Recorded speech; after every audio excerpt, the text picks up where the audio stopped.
上一集呢，我们就有聊到国盟呢是如何抢进 TikTok 插旗，变成现在有主场优势。那么今天呢，我们就继续要来谈谈国盟的 TikTok 策略，究竟他们是靠着什么东西、怎样的 strategy 才变成年轻人的第一选择呢？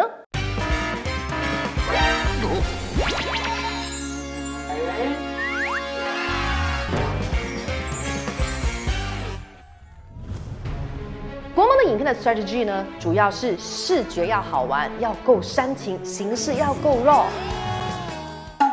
视觉好玩，是因为呢，国盟的目标群众呢非常的明确，就是瞄准这一个手头族，所以呢，他们知道呢 ，TikTok 影片呢必须要先以好玩为主，内容根本不是重点。去年的这个国会选举呢，他们就大量的去玩可以互动的滤镜，你的头上呢就会出现你支持哪个政党的这个滤镜，转动之后呢，头上就会随机出现某个政党领袖的照片，你再把自己的反应拍下来。那比如像是这支影片哦，就有高达200万人观看哦。还有另外一个更夸张，摩黑店玩的这个 swap 来 swap 去的这个特效啊，你看啊，完全没有内容啦，可是观看人数竟然高达400万。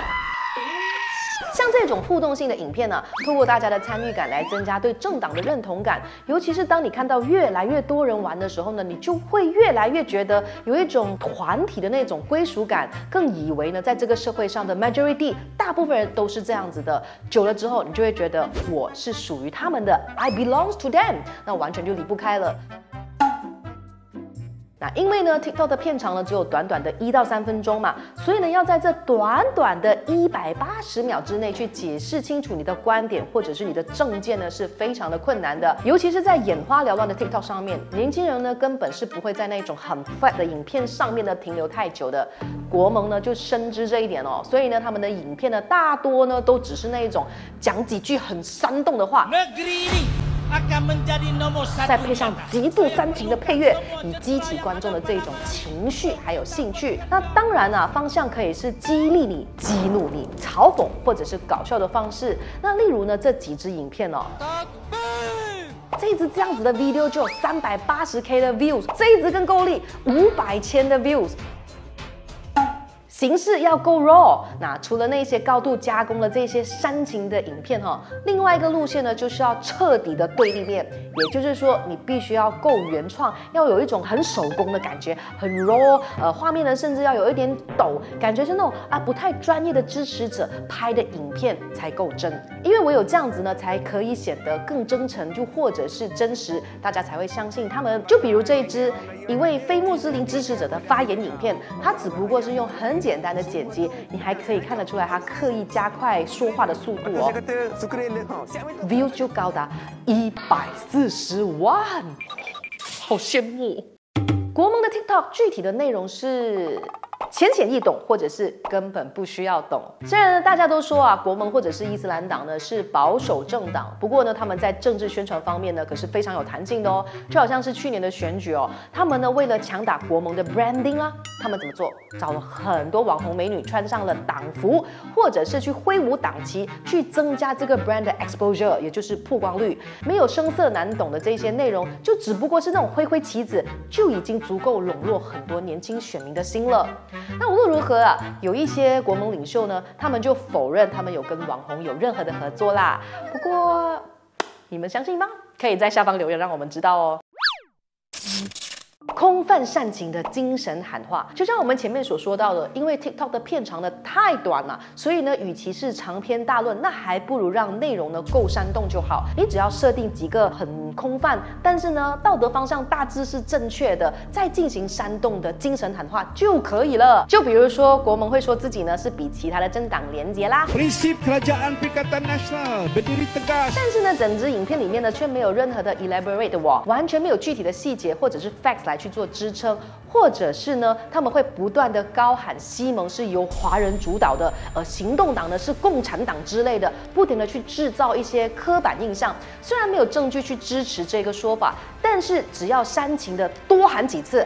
一些不知道的选民呢，可能就会买单，甚至到最后啊，连喊话的人都自己信以为真哦。其实呢，像是这一种呢，空的精神喊话，喊出一些态度正确的大方向，可是却不谈中间怎么执行，直接做结论的策略，就跟之前美国的川普或者是台湾的韩国瑜呢是差不多的 strategy 的。来，我们就以傻努西呢刚刚的影片来做分析哦。在这个影片当中呢，他就高喊要把吉打发展成北马最伟大的州属，要大家一起努力，成为北方最强大的力量。这句话呢，有目标、有方向、有精神。可是呢，他就不跟你说他要怎么样子做到。细节重要吗？其实啊，在 TikTok 你只要够煽情，选民自然就会相信他。那当然呢，这种选举策略呢本来就存在，而且呢几乎是全部的政党都用过的。不过呢，国盟呢却把这一招呢用在 TikTok 上，而 TikTok 的短影片的特质呢几乎完美的和这一招呢结合在一起，效果更可以说是发挥得淋漓尽致。支持国盟才算是很潮，国盟很潮，国政很老，这是国盟呢一直不断强打的品牌形象啊。国政很老是我们自己加的啦。其实呢，打从一开始呢，国盟就想要垄断手头族的选票，所以呢，他们就把自己包装成一个潮流品牌，就是潮牌啦。虽然国盟里面的政治人物都不是很年轻啦，大概都长这样哦。但是呢，你千万不要小看 branding 的功效哈，年轻人是会买单的哦。当然，如果你一直空喊自己是好球啊，很young，年轻人要支持我，这样也是很虚的啦哈。所以呢，国盟呢他们会不断的在 TikTok 当中呢展示自己的造势活动，制造出一种社会上有很多人支持他们的印象，几乎每一次的活动都人山人海的感觉。而且这样还不够哦，他们也会在 TikTok 上面呢分享 Google 的趋势数据，展示国盟呢是全部政党当中热搜排行榜的第1名，借此来强化国盟很红，国盟很潮。如果你是年轻人，就要支持他们的这一种感觉。怎么感觉有点像直销？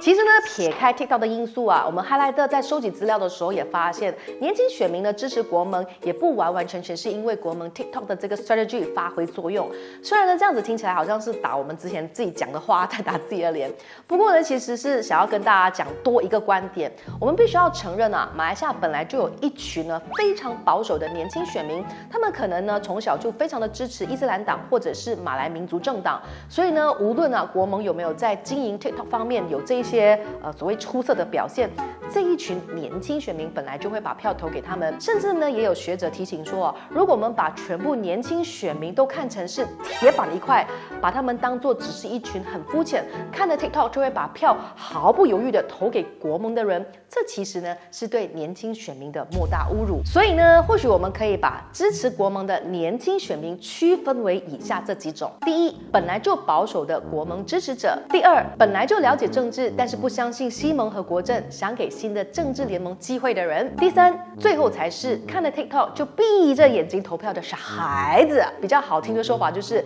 因为看了 TikTok 而跟风投票，还没有机会接受公民教育或政治启蒙的新选民。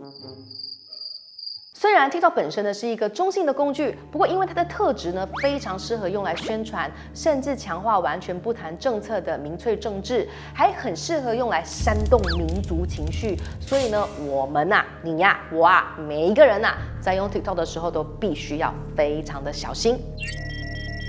有很多呢看似自然无害的影片背后呢，都有可能是充满了议题以及情绪的政治操弄。再加上呢 TikTok 的那个个人化的推荐 For You Page， 他们透过演算法持续给你想看的影片而已，那么你的同温层就会越来越厚。那如果你没有自觉，没有发现这一个现象的话，就很容易被同样的内容洗版，在同一个想法当中越陷越深，越来越偏激，更不要说怎么去跟别人理性讨论了。你要记得，我们呢是要善用 TikTok， 而不是被 TikTok 利用。其实现在呢 TikTok 也开始出现一些比较健康的内容了啦，比如说像是 Fahmi Reza， 他也在上面呢做公民课，还有其他知识型的 content creator 也开始冒了出来啊，就比如说 Highlighter， 就是要我们压荧光笔 ，OK， 赶快去我们的 TikTok follow 我们，然后呢，我们要努力的做出更多的影片，打倒 TikTok 上面的有毒内容啊，不是所有啊，是有毒的不了啊。啊，对了，我们前面不是聊了很多傻努西吗？如果你想要了解这一名马来政坛的人气王或者是争议王的话呢，欢迎去找我们上一支影片来看啊 ，YouTube 啊、TikTok 啊、小红书啊、IG 啊、Facebook 啊都有。那就这样子啦，我是莹莹，你喜欢这支影片的话呢，留言让我们知道。那我们下一支影片再见喽，拜。